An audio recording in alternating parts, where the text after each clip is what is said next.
Exodus 20-4.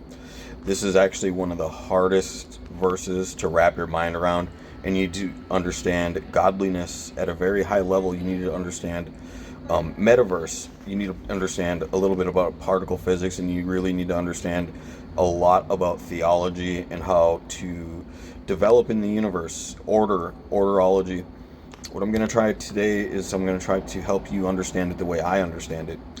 For yourself you shall make not or any a carved image in heaven that is likeness of anything in earth, or that is above in the water, or that is beneath under the earth, or under the earth under. Right? Okay. What does that mean exactly? You shall not make any graven images is one of the ways that this is translated, and people don't really understand that. They think they jump to profanities. What this is actually an extremist, enlightened, anti-doxing scripture. It's trying to tell you that when you transcend earth, there are a lot of bad guys here on earth, and you might have done some bad things on earth.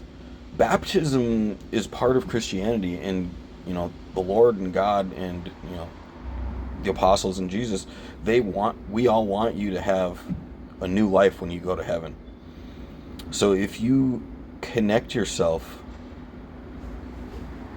from where you were to where you're going in heaven, you can likely suffer your past life into your next life, and you'll have to re-transcend again. And transcending is not easy. You have to become upper dimensional to every enemy that you have. And you might not even know it, but you could have microbes that are your enemy. You could have aliens that are your enemy. You could have foreign lords that are your enemy, and that you might not even believe in your enemy yet, but God does.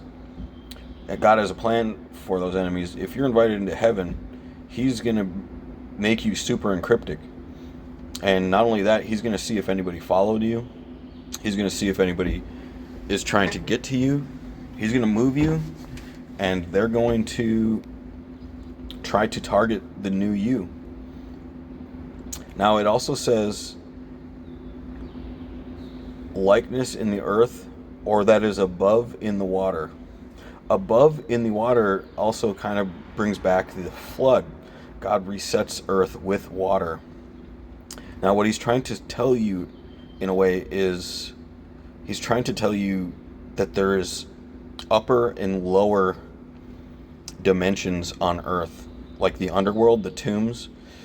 What people don't understand is that God can be humongous and on earth at the same time, and you can be tiny and in heaven at the same time. So not only that, you can be a microbe and a human at the same time.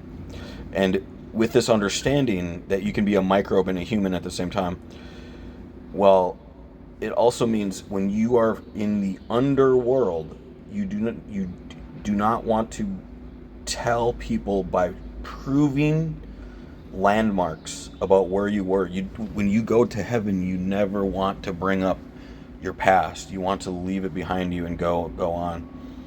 And I think this scripture really calls out to me, because I think a lot of people might ruin their lives if they do not understand this verse. Thank you guys for watching, and have a beautiful day. Home G Bomber out.